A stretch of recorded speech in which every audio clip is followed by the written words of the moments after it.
So it was a little bit of a slow start. Kind of seemed like your guys were getting your legs under you.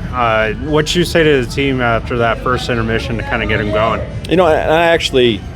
I thought our legs were there. I thought Tucson actually did a really good job of pressuring us into a lot of mistakes.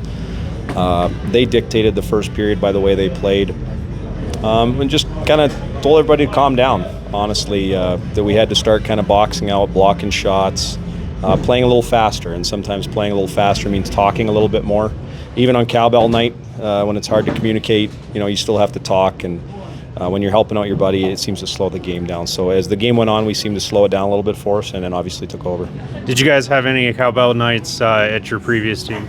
No cowbell nights, but honestly, it's loud in here no matter what. It's just a different pitch. Yeah, because this always seems to be the loudest night, I swear to God. But Fellober's been having a little bit of trouble kind of getting his goals going and things like that. 2 tonight. What do you think he's doing differently? Honestly, he just had chances that he finished off tonight. Ty does a lot more than just score. He's one of the main guys on one of the top penalty killing units in the league.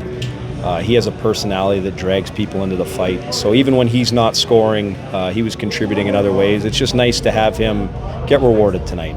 The guys love him. Even him coming in afterwards, he's got an energy about him. And I think if anybody's talked and spent a couple of minutes with him, you know exactly what I'm talking about. So nobody's happier for him than the guys in the room.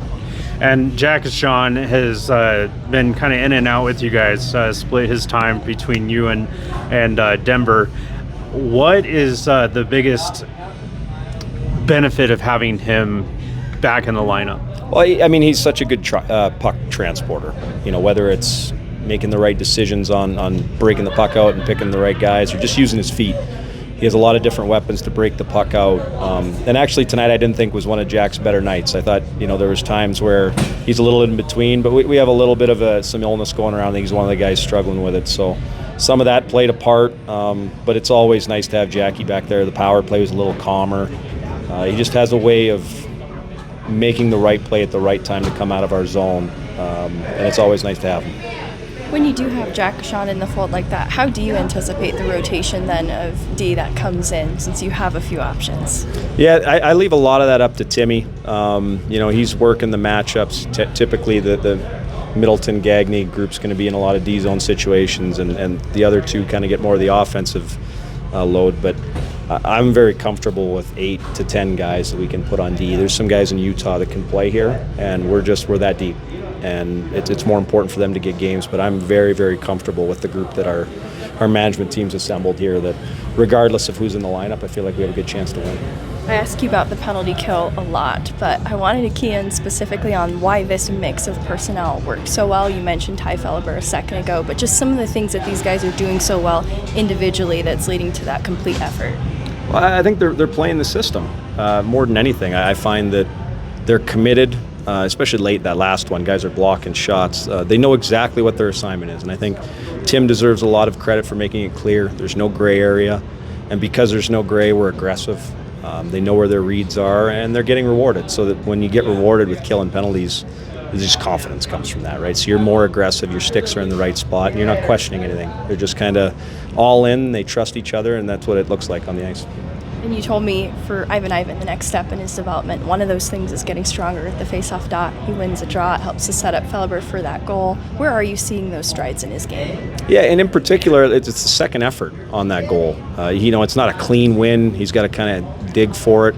I thought this was one of Ivan's best nights. I thought he was noticeable on the puck, around the puck. It wasn't perfect, but his work level, his compete level, that's the player that's capable of playing in the NHL 40 games last year. And that's the level that, again, he's set a standard. I've seen it now. He can't take it back.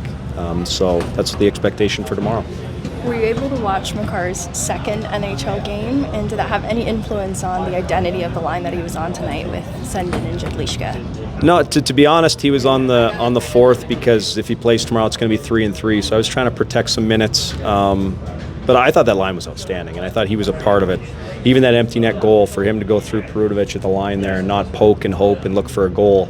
He doesn't get an assist on the play, but he does the right thing, and Mark becomes the beneficiary of it. But he was much better tonight, and I think Taylor told a story that Nate McKinnon had told him how much he was impressed with his game last game. And I think anytime one of the best players in the world gives you that kind of a boost of confidence, that's something that you're just going to carry around with you. And I thought that's what we've seen tonight.